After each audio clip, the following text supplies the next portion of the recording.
he'll kind of summarize the report, and it'll be open for questions or any further discussion. Eric? Well, thank you, City Administrator, Mayor, council members.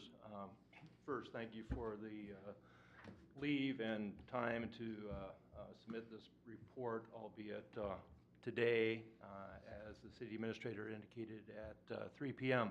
I will tell you that staff did a great job in assembling a vast volume of materials for an important, complex, and detailed project that the City of East Bethel looked into, and back in 2009, 2010, and into 2011. But due to the volume of the materials and so forth, it did take me considerable time to go through them, assess them, and break them down, and tried to do so in hopefully a cogent summary matter within the memorandum itself.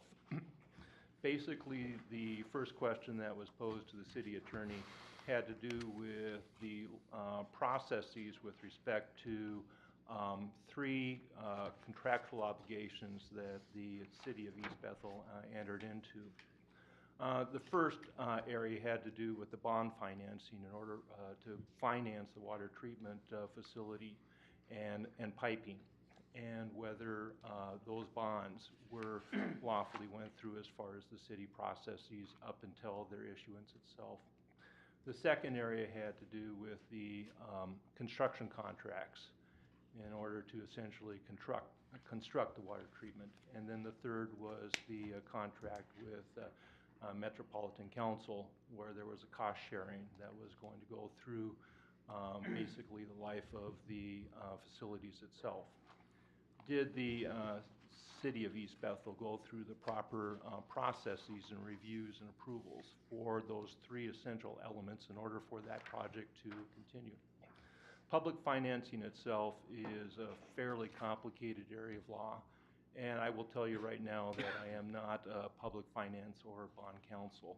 Fortunately, though, I have been involved in a large number of fairly complex and fairly expensive projects and have worked alongside bond counsel with respect to those documents. So those are documentation and processes of which that I'm familiar with, and I have shepherded through the city I represented as well as the St. Paul Port Authority on those particular bond financing approvals in order to ensure that they did meet state law with respect to those approvals. So I'm familiar with the process as well as the documentation. One of the essential requisites with respect to approval of any type of general obligation bond is to make sure that you have first a municipal advisor, and in this case Springstead, which is a municipal advisor that frankly I have used in the past as well, and is very experienced and so forth, was there to essentially help advise, but also part of that advice is to have a very good understanding of the financial condition of the municipality that they represent, but also not only a good understanding of the financial status of that municipality, but also the finances of the particular program or project that it's involved in and how those finances relate. With respect to the legal process, however, and that's where I was tasked, it is essential, and as a matter of fact, it's required as a matter of law, that the municipality retain bond counsel. And it's bond counsel's obligation to ensure that every step of the bond proceeding and so forth is meets state laws and requirements, but not only just state laws and requirements, but also security laws. But not only just security laws, but also tax laws and regulations. And I will tell you that all three of them are essential, because if one of them is not met, if you don't meet securities laws, that means potentially that the bond issuance and so forth could be void. But if you issued that, really what that means is the liability would rest more than likely on the issuer. You notice that I used basically three terms, and you'll see these three terms, and they're fairly synonymous within a document. One is bond counsel, but another term for bond counsel is issuer's counsel. What does issuer's counsel mean? That is basically the governmental entity that issued the bonds. In this case, The issuer here for at least 3 bonds that were eventually issued in order to finance this project, the issuer was the city of East Bethel. But then you'll also see Public Finance Council. And I liked actually the term issuer Public Finance Council because I find both of those terms to be a little more descriptive, because generally when you're financing a project of this nature, there is more than just one issuance or one means or more than one source of financing. So it's very important that your bond counsel be aware of all aspects of the sources of financing, because that's one of the things that bond counsel needs to actually oversee and have his or her, finger on as far as the pulse and understanding of it, because if you don't, that could be a problem as well. So they need to take a look and make sure that all of that is is complied with, especially when you're dealing with a general obligation bond. And I'm sure as this council is aware, there are really 2 types of bonds generally that in play. There's a general obligation bond, and that's very important for any municipality or governmental entity, because that means that essentially the full faith and credit. Let me restate that. That means without any limiting adjective, the full faith and credit of the governmental entity is pledged to that particular bond. And then there's a revenue bond. And the difference between a revenue bond and a general obligation bond is that the sole source of payment of the bonds is a defined revenue source. These are general obligation bonds. So it was important for me, as I looked at the documentation that had been provided by the city staff, was to make sure that the processes with respect to review and approval were followed, as well as the votes.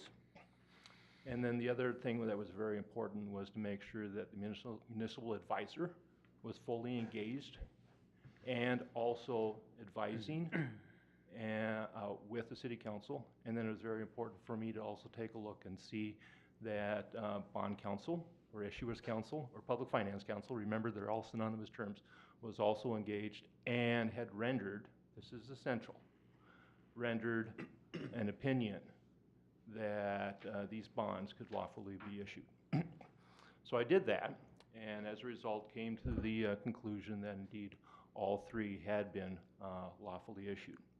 So then there was the second aspect, because obviously you cannot enter into construction contracts until you have the money in order to pay for them. Construction contracts are governed by state procurement law with respect to construction, and there I laid out what is the legal requirements on those. For good or bad, I've actually litigated construction contracts all the way up to the Minnesota Court of Appeals. I will say that I was successful. As a result, I am also in this area. Unlike the other where I am not bond counsel, and never have been, this is an area where I have a great deal of expertise, and I can assure you that all construction contracts were legally entered into.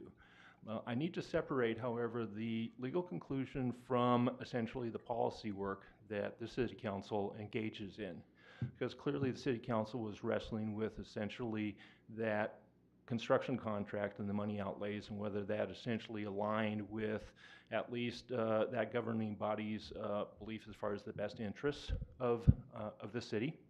And clearly that was a continuing discussion, and it led to essentially one of the construction contracts dealing with the water treatment plant and so forth being suspended, and then later reissued at a substantially trimmed down and more focused essentially construction. Again, that subsequently suspended and then reissued a year later construction contract. Both of them, however, at least with respect to legal processes, were legally entered into. Which then leads me to the last contract, and that is the contract between the city of East Bethel and the Metropolitan Council. That, since it is not a construction contract, is governed by different state law, and basically majority vote, as long as the contract is brought to the city council for review and approval beforehand and so forth, is all that is sufficient. So that was Actually, of all the particular contracts and processes that I had to review, that was the easiest one to do so. Albeit, I assure you, I did read that contract in full. So that is the first issue, and I don't know if I should stop right here and just open up for any questions or go on to the a quick summary of the second issue that was posed to the city attorney. I would say keep going. With As long as we're on a roll. or as long as I'm on a roll, right? Okay, with respect to the second issue, is what can a sitting or an existing city council do in order to essentially provide some safeguards and limits with respect to the decisions of a future city council as far as imposing debt on the city? And frankly, to cut to the chase, is that state law is very clear about what are votes needed for any particular items. And so if you're looking at trying to increase the votes and so forth, you cannot do so by ordinance. State law is clear that here's the votes that are needed, and the law preempts any local law that would otherwise differ from it. So it's just like any sitting body and so forth, you utilize your representative capacity during your term and for and on behalf of your residents, and then future city councils will do the same. And prior ones could not try to impose a different limit or a different vote upon this existing city council, but just like prior city councils could not with respect to this current body, you as a city council cannot for future city councils as well. That is a quick kind of layperson way of setting it out. I put it more in legalese and terms, but try to also put it in terms that hopefully anyone can understand, but also make sure that it's very clearly embedded in legal references and citations. With that, I took that as an opportunity as also to set forth what are the various vote requirements depending upon the issue that is before the city council. I thought that might be very instructive for well, myself and all of us here as we proceed over these next few years. May I ask a question? Get up to Yes, council member. I get that a city council can't tie the hands of future city councils. Okay, I understand that. Can it be accomplished by referendum among the citizens to say we as the citizenry say our city council cannot encumber us with more debt than XYZ without our permission by referendum or whatever? That was actually, thank you for that question, by the way, because that was the one that I was most intrigued with. The short answer is I was not able to find any way in which to do so. One is that referendum authority for statutory cities is very limited. But I was interested in, because I have represented home rule charter cities, and in home rule charter cities, referendums have, especially for I think things kind of ebb and flow, but over the last few years there's been a lot of them, at least in the Twin Cities area. So I did a little more looking into those, and as I noted within the memorandum, what I found that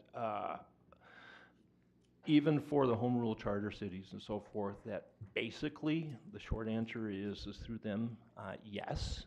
But all of them have been challenged, and it's a minefield for challenges. But I was trying to see if that would be instructive in any way to try to carve out a toehold with respect to referendum use within a statutory. So it's a long way of saying is I looked for a toehold, and I wasn't able to find one for me to essentially kind of carve out and provide maybe kind of a niche for further exploration by myself or the city council, should you like me to do so. The only thing that I could think of is maybe some type of additional procedural through ordinance, but I will tell you that, and that's not a referendum, so I'm deviating from your question. But even then, that would just be easily changed through an ordinance vote, which would be a majority vote. So I really did try to think creatively about the task that was put forth, and I hope the memorandum shows both a conscious effort on my part to take the question posed to me seriously and provide you a thorough analysis. Well, it definitely does, and like I said earlier, I appreciate the thoroughgoing nature of the memorandum, even though I don't like the conclusions you reached, but it's absolutely amazing to me that 4 people can do what they did to 11,000 people, give or take at the time. It's an amazing thing to me, and all these years later, and we're not even halfway through it. It continues till 2040, and I guess there's no provision for malicious legislation or something like that, huh? Where people, it's malfeasance is really what it is, because it's interesting, November 3rd, 2010 is when they had the meeting and it passed a resolution to execute the contract with Metropolitan Council Environmental Services. I looked up when the election was that year. It was the day before. They knew the outcome of the election by the time they had this meeting the next night, and they knew that 3 of them had been given the boot over this very topic, and they still passed it. To me, that's malicious. That's, you know, we don't care what the people think. We're going to do what we want. And just as a citizen and a fellow taxpayer with everybody else who's here, it's just amazing to me that that's doable, you know. And there doesn't seem to be any recourse for the citizens. I'm amazed by it. But thank you very much for, you know, people asked in the Facebook sites for East Bethel, you know, well, why are we talking about this? Well, this very year, and this is for anybody who watches this very year, our payment is $1 million, give or take, because of this. That's money that could have been used for an awful lot of other things. And the other thing, shoot, I'm drawing a blank on what the other thing was. Anyway, thanks for the work you did. I'm sorry that the conclusions are what they are, but that's what they are, so, okay.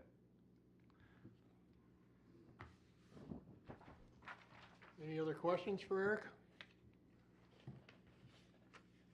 Eric, I think you, like I said earlier, you did a fine job on this report. It's thorough and it brings out everything, so thank you very much for the time. Thank you. You're welcome. We'll move on to item number 4, ordinance discussion, chapter 10, article 4, farm animal amendment. Staff was requested by council to develop a proposal for discussion of amendment to the city ordinance, chapter 10, article 5, farm animals, as to the keeping of chickens in platted subdivisions on lots of less than 3 acres and any other concerns with the ordinance. The matter was presented to city council on February 27, 2023 for discussion.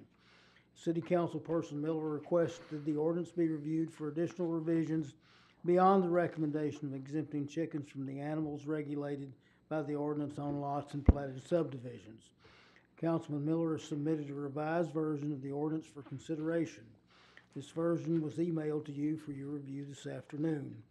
Mr. Miller's summary of the changes are as follows. These changes revise the ordinance to eliminate the permit fee requirements, align the ordinance with the current norms of resident behavior, clarify the language of the ordinance, and update the terminology used in the ordinance to reflect agricultural and animal husbandry context. Additionally, the minimum allowable flock size has been doubled, and the rules regarding roosters have been adjusted to ensure all rural properties are included in the rural zoning rules. I emailed that out with red line changes in it to you earlier this afternoon. I hope you had time to take a look at it. If not, we can review that. If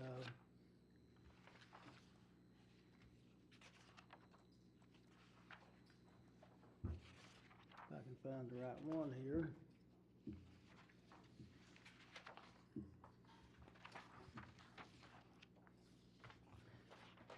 What you see is what Mr. Miller had submitted. We just made the changes in red with the addition of one exception, and that's this change at the first of the ordinance. And actually, this part of the ordinance really relates to domestic farm animals in general, including this table, which does not include chickens.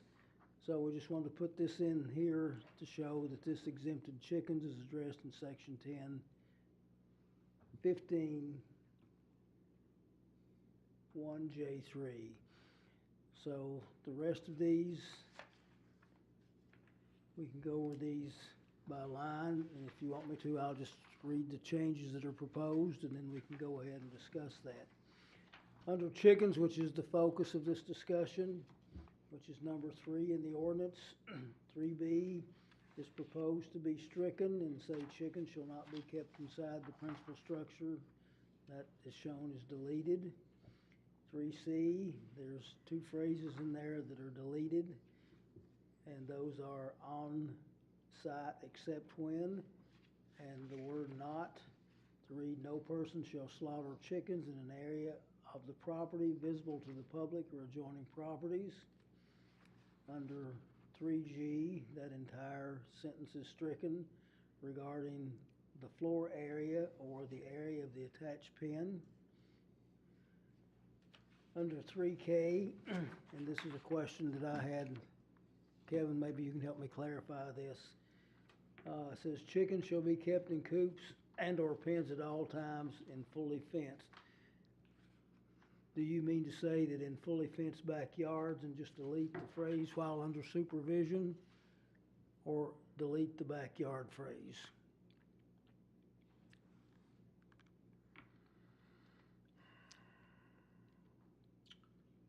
It was well under supervision.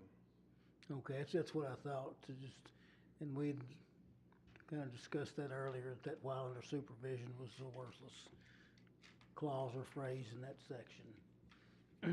So then that should read, chickens shall be kept in coops and pens at all times unless in fully fenced backyards. Would that be correct? Yes. Okay. Under 3I, there's a change in there, changing the word feces to manure. Under 3N, the existing ordinance had 6 chickens can be kept on lots smaller than 1/2 acre. The proposal is now up that to 12 chickens. Under 3O, it says no roosters shall be allowed without the approval of an IUP by City Council. That phrase is proposed to be deleted, and then the remainder of it read, roosters are prohibited on lots smaller than 2 acres rather than 3 acres. And then 3P, which is the administrative permit section, and the tables, all of that is proposed to be deleted.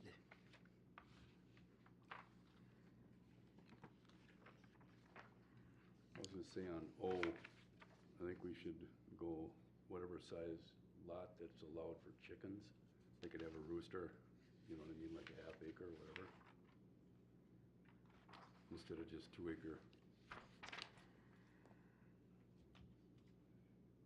So in a lot of other communities, roosters aren't allowed at all. I don't care what the other communities do. Well, why do other communities have that rule? People should have a right to have whatever they want for chickens. Well, And a what rooster's about- not a big deal. What about the Well, they rights? can have all the chickens they want. Yeah. You're gonna take all the complaints when the roosters are crackling 5 Sure. o'clock in the morning? You Okay, bet. I'll make sure you get called Not a problem. if it gets passed. I mean, And roosters would- just don't crow in the morning, they crow all day. I don't really care. What about I the hear it all neighbors the that have time. to I hear hear it? it all the time. It doesn't bother me at all. It may not bother you, but it may bother other people. We Okay, have to I look had- at this from 2 viewpoints. Pick and choose. I had N open for discussion. I mean, on, let me see, on the rooster one on O. My concern with that would be a lot of the lots around the water towers, stuff like that, where they're smaller. I think a half is a little light. I mean, I'd be more opposed to like at least an acre and a half. I mean, That's I still believe they pretty, should have a right, but I mean, it would allow them to, you know, the rural areas to be able to have something like this. I don't think everybody's gonna have a rooster. Right. Just, But that's why we're discussing Yeah. stuff here, guys. Right. This is why we're gonna discuss it. I mean, we have to start somewhere with these ordinances. And- And people are asking about this, so. and as a matter of information, generally in the rural residential subdivisions, minimum lot sizes are 2 acres. Now, there are some that occasionally fall under that. They're not too frequent. So you could say just in the rural residential area, the zone rural residential area, and then that would cover everything there. The 2 acres would be included, and then those few lots that may fall under that by 1/10 of an acre or something.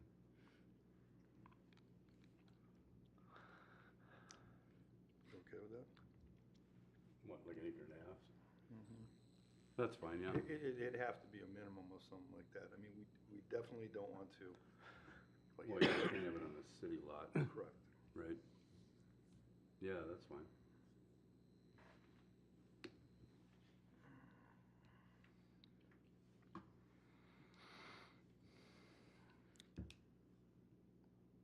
so Jack, is a chicken coop an accessory structure? A chicken coop is not an accessory structure unless it's more than 200 square feet. Okay, does it should that be specified in this ordinance? It is under J. Yeah, it's, Yeah. I thought it was in there. It is. Well, it says it shall meet all accessory structure requirements, J. Larger than 200 Larger than square feet. 200. but it doesn't specify that it is a accessory structure. Says it shall meet all accessory structure requirements. If it's larger than 200 feet. Yeah, but it 200 does square not feet. specify that it's a accessory structure. There may be a nuance in the language, but somebody can read that as, it doesn't specify it's an accessory structure, so I can have 2 outbuildings plus a chicken coop. It just says it shall meet all requirements of an accessory structure. Not that it is an accessory structure.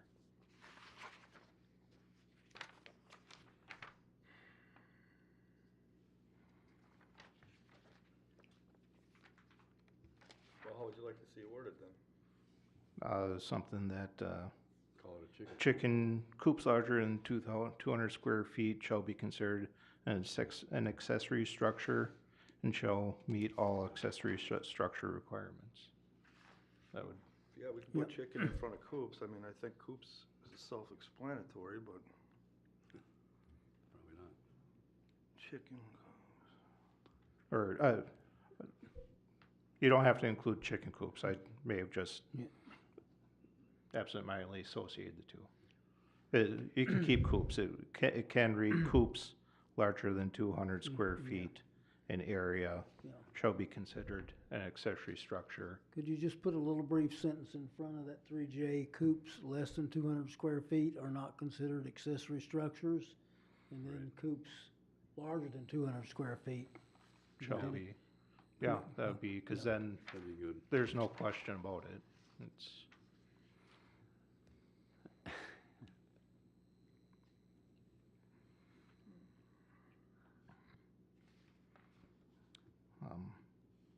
I had a question on B, just out of curiosity, why that was being stricken. Chickens shall not be kept inside the principal structure. I don't know who's gonna keep chickens inside their house. I don't know either, That's why it just seemed like a goofy thing to Yeah. have in there. but Exactly. people keep all sorts of things inside in their house. Then they haven't raised chickens Yeah. before, because you don't want chickens inside your house. Oh, I know that, but if there's if it's specified in here as a rule, then there may have been an issue somewhere where, Sense. I mean, we can leave it if we have to, I mean, No big deal. yeah, it's, I just took it out of there because I thought it sounded goofy. Just as Yeah, something it- anecdotally, we actually had one lady that kept a pony inside of her house for a while, so. yeah, I've known others that have kept a, they kept a baby calf in their house for about 2 weeks, so it was injured. Yeah, I know a gal had a deer until, was a buck until it got crazy during the fall, but she had a buck in her house. She had a deer for, when it was a fawn. Ugh. So what do you wanna do with 3.0B? I mean, it doesn't matter either way, I know. It doesn't hurt to leave it, and it covers that situation if it should ever come up. I don't know if it would ever come up. I agree with you, I would never keep a chicken inside my house either. I might as well keep it. Keep B. Yeah. And It's just- then on the back page, be number 7, complaints. I think we do need some language in there, if there are complaints from neighbors, that there is some recourse. I left the nuisance one in there. Yeah, that's, chickens shall not be kept in such a manner as to constitute a public nuisance. But that's fairly wide, it doesn't cover any complaints. That if a complaint should be had, that this does say that, the city can inspect the property to make sure all standards and everything else are met. Well, I think if there's a complaint filed, I mean, we're gonna have to deal with it as a council maybe. Also, the neighbors should be able to handle that. They The should People don't be, need us walking around their backyards and inspecting well, things. we wouldn't be, it'd be somebody from staff. I don't wanna send a staff out there to inspect anybody's house if there's Not at all. an issue. It's one of those areas that, I mean, we're hoping the people who go and raise chickens and so forth are respectful to their neighbors, and their neighbors are respectful to them, and they can work anything out. And I understand there might be some complaints. I mean, complaints and everything, but I'd like to think that we're big enough, you're big enough as neighbors to deal with it, and if we have to hear about it. I would absolutely agree that I would hope that they have the best of intentions. That's why we're doing this, so. Am I reading But- this right, that they're doing away with permits? Right, Is that what we're, so there are no permits? Yes. Okay, okay. right, so that's, So there's no permit fees then? Correct. right. Okay. Excuse me for interrupting. No worries. Be clear. But with every rule, oh, what's the saying, you give somebody an inch and they take a mile? That there can be always outliers that,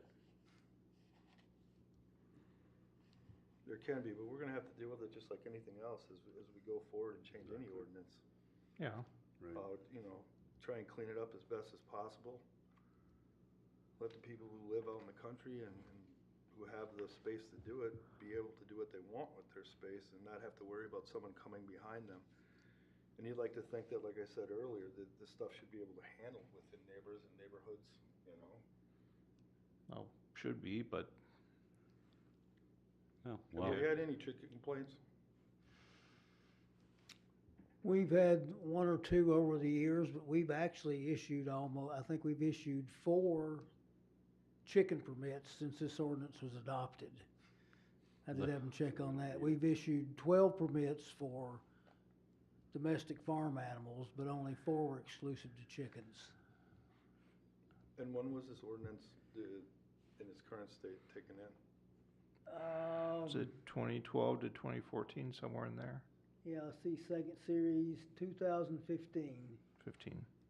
So what you're saying is there are a lot of scofflaw chickens out there? Is that- You know, I think what we found out is there's a lot of people that just put the coops up and buy Yeah, the that's chickens. what I but mean, it's there's- It's just and- chickens. And our position has been, like everything else, if there's no complaints, there's no issue. Exactly. You know, what we're dealing with, and this is an issue, it's much bigger than this chicken thing. But, you know, Thomas Jefferson was credited with saying that government governs best which governs least.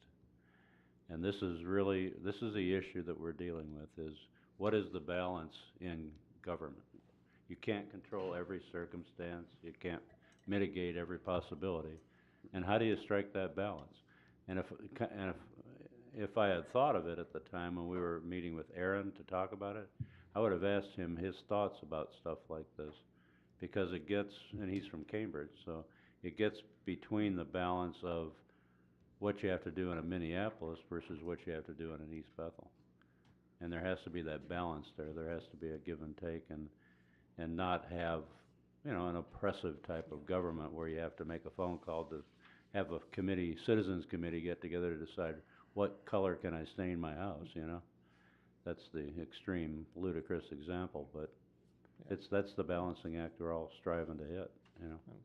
Minneapolis's process is, has far more steps Oh, to yeah. getting Oh, chickens. yeah. You have to get permission from your neighbors. Yep. You have to take a fowl education course, and you have to, Fowl education. yes, Chicken course?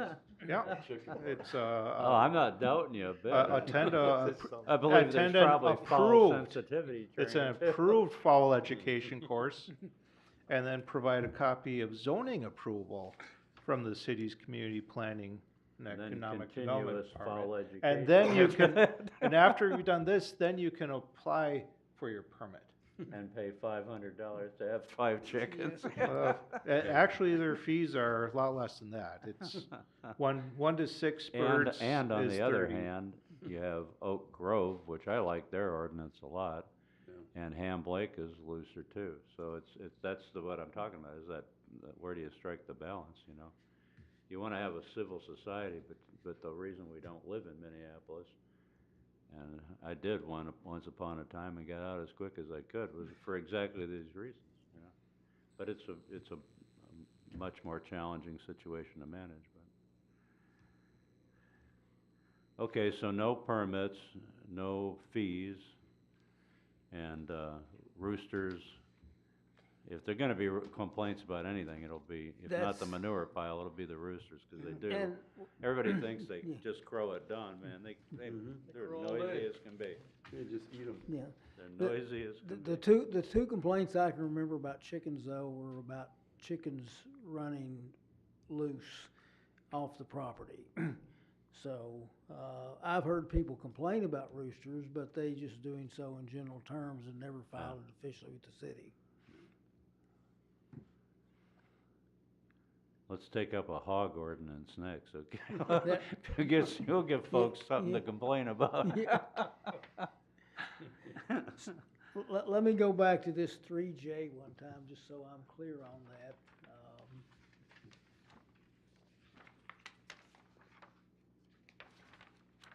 Not 3J, but which was the one where we're talking about Coops?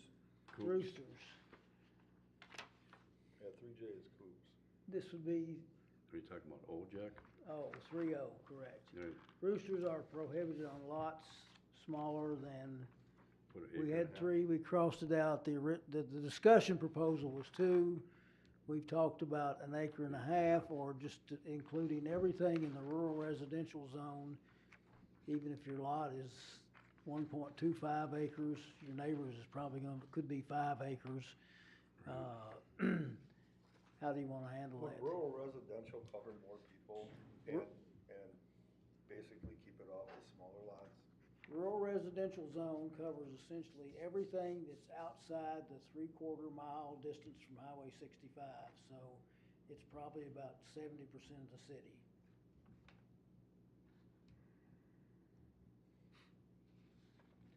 And there are a few places there that do have some smaller lots, but most of them generally are 2 acres or larger. So the acre and a half would be good.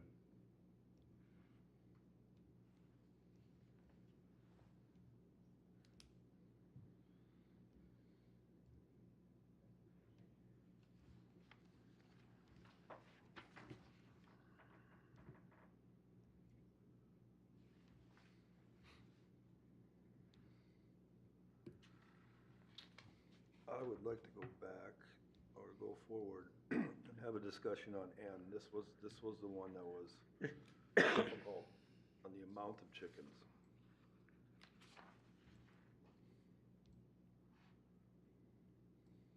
Now, I don't think everybody's gonna have 12 chickens when they can find out they can have chickens, because they're gonna find out how hard chickens are to take care of. Right. That will eliminate most of But I them. don't know. What do you guys think? Is 12 too much? Should it be lowered? Leave it 12 because they're gonna disappear, you know, the coyotes, the fox, the skunks, That's true. everything's gonna be fair game out there. They'll be feeding well. Okay. Yeah, 12 ain't, they won't last long. That's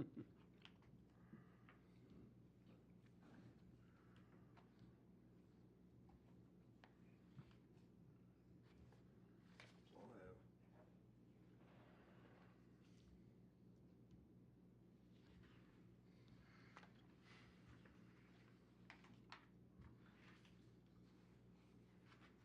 You got everything you need on that, Jack?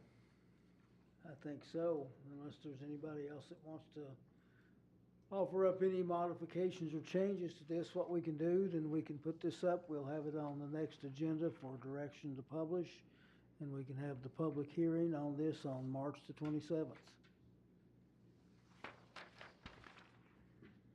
Very good. Be Chicken Liberation Day in East Bethel. Any other questions or comments? Jack, I guess got one, you know, when we get into these dog things, the dog gets the chicken, you know, is that gonna be a hassle, or how's that gonna, you know? It's, dogs and chickens are always gonna I be- know, but I mean, somebody gonna come in here, dangerous dog, and they're going after my chickens, and, Well, if you Yeah, recall, deal we with did it. have a potentially dangerous dog hearing regarding the killing of chickens we did, here yes. about 2 years ago. And the neighbor settled that himself. Yeah, the you could say. neighbor wound up shooting the dog. so- 20 Yeah. caliber solution to Yeah. take care of it. Well, I mean, I just don't wanna Yeah. run into that, you know, it's, You know, I don't know how we can. no, that's fine, you don't have to put it in there, it's just Yeah, something yeah. that I was thinking about, I know we had one back when, but, Yeah, you know, then they bring the dangerous dog thing up, so. well, you know, as long as those two are next to each other, there's always. Yeah, gonna there's be always gonna be a problem. a conflict there, so. Right. If people keep their dogs under control and keep their Yep. chickens under control, there'll be no issue, so. Okay. With that, we'll go to number 5, code enforcement report and discussion. This is kind of an informational report, bringing you up to date on code violations which are currently unresolved. The first one is at 181st Bryant Lane. The violations on this property are excessive junk throughout the yard, accessory storage containers, illegal fence, and vehicle violations. The violations of this owner have been continual over a period of at least 15 years. The owner failed to show up for his pretrial hearing, and a warrant has been issued on this matter. I do have a few pictures on some of these, and I'll just share with you. This is the one on Bryant Lane. And again, this has been an issue that's been going on. Kevin, you probably know better than anyone here, maybe even longer than 15 years, probably as long as that resident has lived there.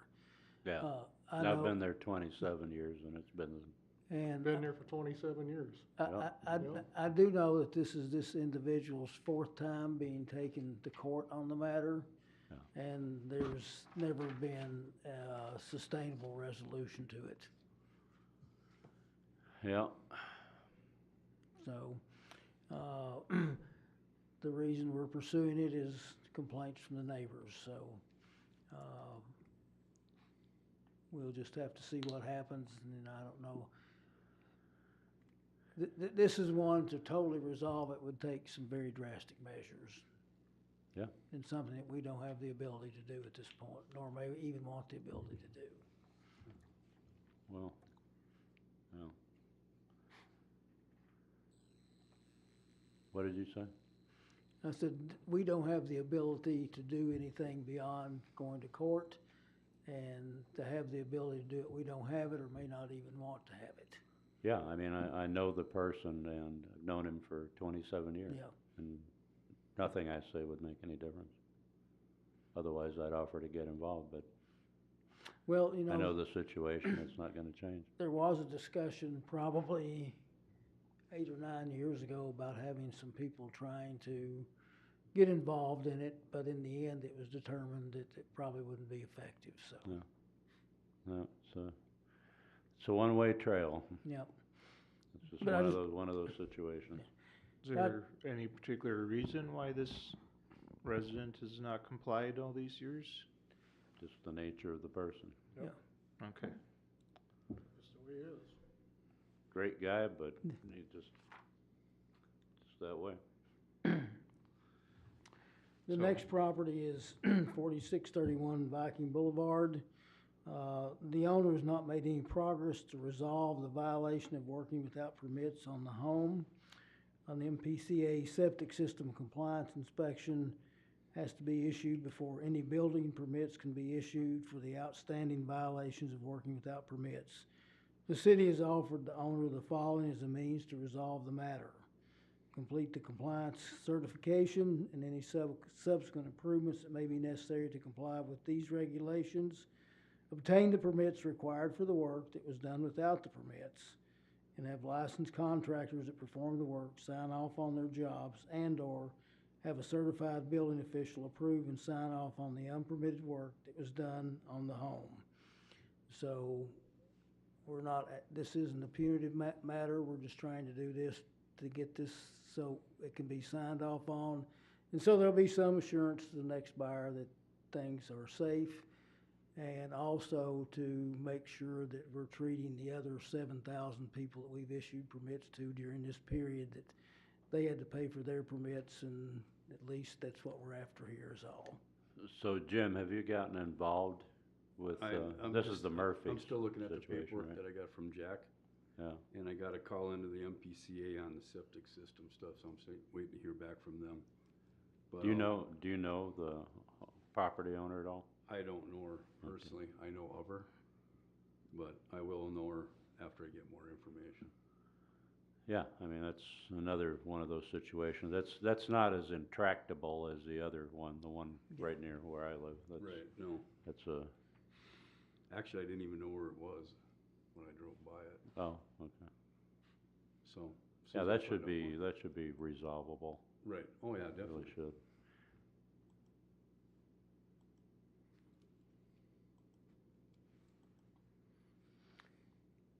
The third one is 3320 212th Avenue. There were vehicle violations that hadn't been resolved, but there's still an outstanding issue as far as the code of having to pave the first 75 feet of the driveway. We're still working with that owner. We do hope that some resolution can be obtained on this. This one is not a court case. The 4631 Viking Boulevard is not a court case at this time either. So, again, we're trying to work with the owners to resolve these things before it goes to that stage. 19419 East Tri-Oak Circle. The owner pled guilty to working without building permits and received probation from the court. Revocation of the probation is contingent on meeting the conditions of the court. The owner still remains in violation of impervious standards, number of accessory structures, and number of accessory structures on the lot. And these issues will be a separate enforcement matter. So, again, the owner did come in after he was issued probation and wanted to know what he had to do to come into compliance. He was told this was about 3 weeks ago. We haven't heard anything from him since, but he has 6 months to make the correction to get off supervised probation. The next property is 3233 227th Lane. The property owners have been cited for allowing people to live in an accessory building and for illegal work done without the proper permits. Citations were first issued in September 2021 and no progress is made to resolve the violations. As the owners have made no effort to resolve these violations, the case was given to the city attorney for court resolution. Free trial has been delayed and the city recommended that no continuance of this issue be considered, but the judge granted a brief continue of the hearing to April 5th, 2023. The defendant's attorney continues to represent that she is trying to schedule a meeting with the city to make a plan on the civil side of things. If there is no resolution at that hearing, it would be scheduled for trial. As with any court case at this stage, the final outcome will ultimately be up to the judge.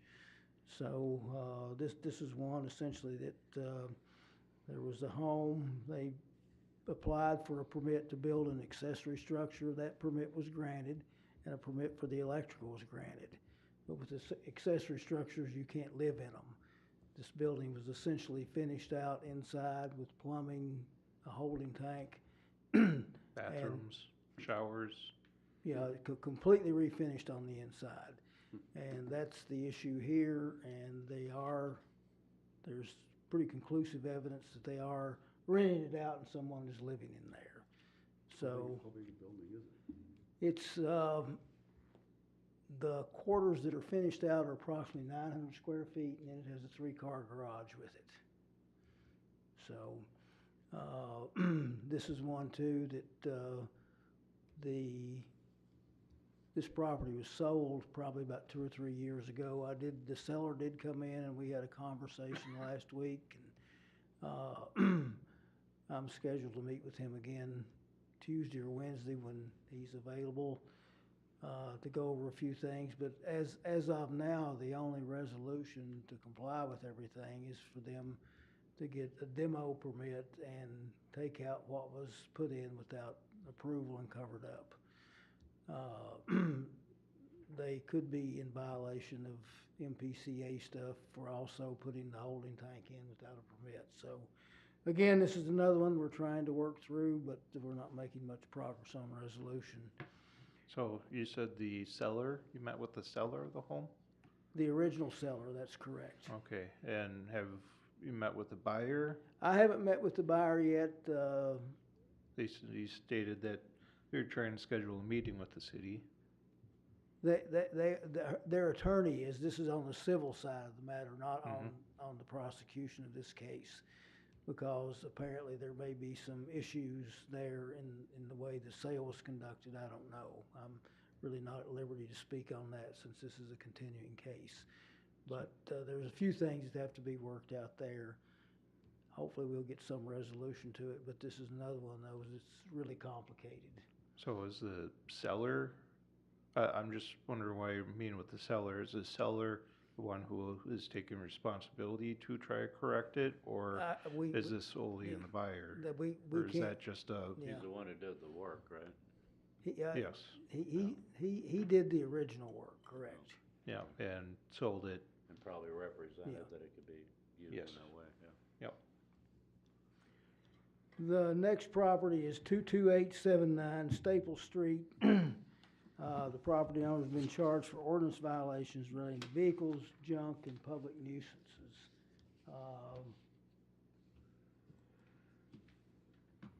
This case was on the court docket for pretrial on March 1st, 2023. The owner applied for a public defender, was denied by the court, and is representing himself.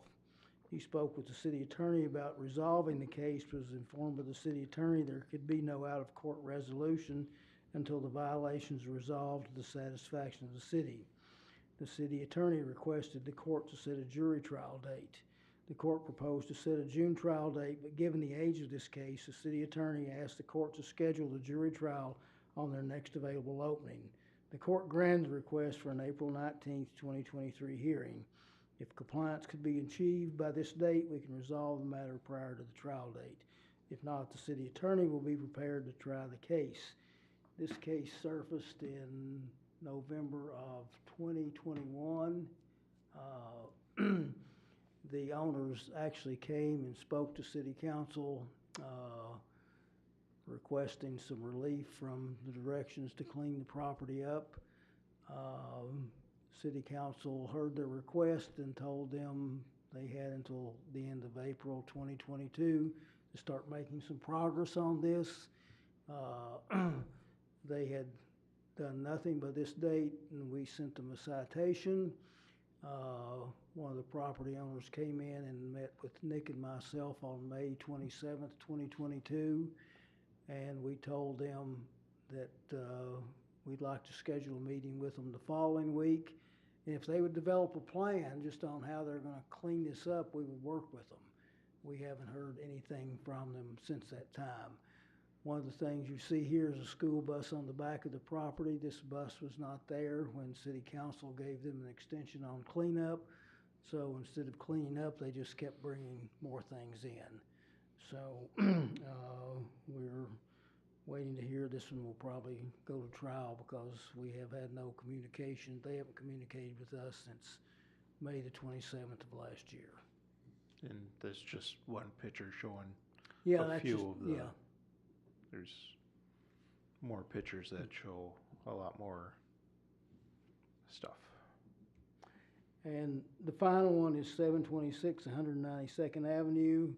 The ordinance violation on this property is for parking a commercial vehicle on a residential property and a residential street. This matter has been ongoing since 2018. This case went to court once, and the defendant agreed to certain concessions with the city, and the case was dismissed at that time pending on his compliance. He has since fallen back into the same pattern of the parking. This is a complaint that was issued by a neighbor, and this case is pending. We've talked to him, and we've kind of made him an offer that may be a way to resolve the case. However, he came back with a counter offer that was probably not something that would be acceptable, but we're still talking to him, trying to work something out. And the last part of it shows the code enforcement cases in 2022, their types, and all these were resolved with the individuals that were originally cited. Can I ask a question on the Viking property? Yes. You know, we've heard from the erstwhile counsel to the property owner, but it seems to be that there was some ill will created by the conduct on the part of the city or staff of the city in terms of being on the property, taking photos and all that kind of stuff. Has anybody been able to determine if any of that's valid or not? We've looked into it, and in my opinion, there's no validity to it. Our building official was only on the property in 2015, and that was triggered by complaints from the renters at that time.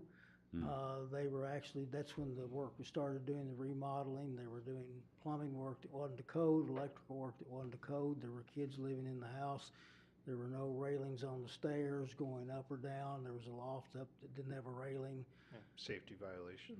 Lots of safety violations and plumbing violations.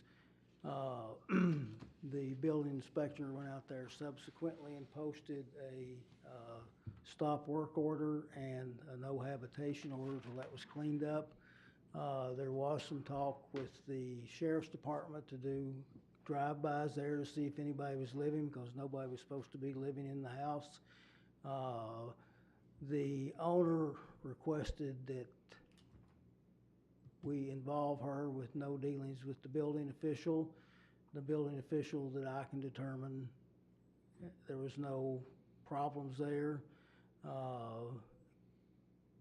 And since that time, since 2019, I've been the one that's been dealing with Miss Murphy. I know that there was a statement made up here a couple of weeks ago at the public forum that I met with Miss Murphy and was rude to her and yelled at her and made her cry. All that is totally untrue. See, that's the problem we get in with these he said, she said, Yeah. do loops that go on forever. In the one case, the person near me, it's just the nature of the person. But these other things, it just goes around in circles, you know, it's like, at some point, you gotta have somebody just say, okay, Yeah. stop circling, let's just sit down and Get it done. discuss it, yeah. Jack, can you address the packet of information that was presented to council and staff at one meeting Yeah. about supposed violations by the city? I think that was presented in November last year. On the violations at this Information about- residence, Say that once more? on the violations at this residence, Yes, in defense, the violations that one person's called investigation, they determined all the violations that the city has done against this individual. And it was it was very long, and the city attorney did review that. that's correct. Can you address that? I can address that. We had a presentation that made allegations against the city. They had the list of about 10 or 11 things. We turned that over to the city attorney for investigation. He looked at all of those and found no basis or merit in any of those claims.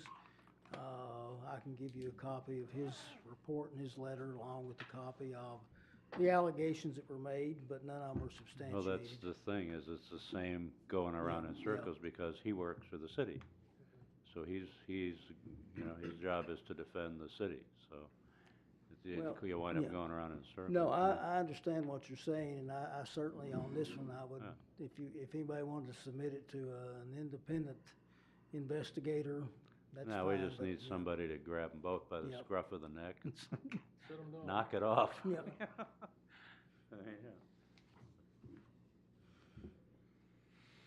So does anybody have any questions on any of these? And again, you know, code enforcement is probably the toughest issue we deal with here. And our first goal, at least while this staff is here and while I'm here, is to work with people to try to get it resolved. Yeah. The last thing we want to do is go to court. Nobody wins that way. No, you don't need the aggravation. No, and Don't- it's it's a time suck too. It takes Oh, an yeah. inordinate amount of Oh, yeah. time to do this, so. Time and money. Yeah. We don't So- even want to issue citations. No, and for the most part, most people are pretty cooperative and will work with us. And of course, there's always, it's like, life's a bell-shaped curve, code enforcement's the same way. You have some Always of- some stiff-necked people. That's correct. You have some people that, don't wanna work with you, but a lot that do, so. Yeah. The ones I don't understand is the ones who don't get in contact with you, like, you're just gonna forget about it or something. I don't understand that approach. Yeah, one thing left to do on the list. Make a motion to adjourn. I second it. Motion made, second discussion. All those in favor say aye. Aye. Aye. Opposed, we are adjourned. Thank you, gentlemen. Thank you.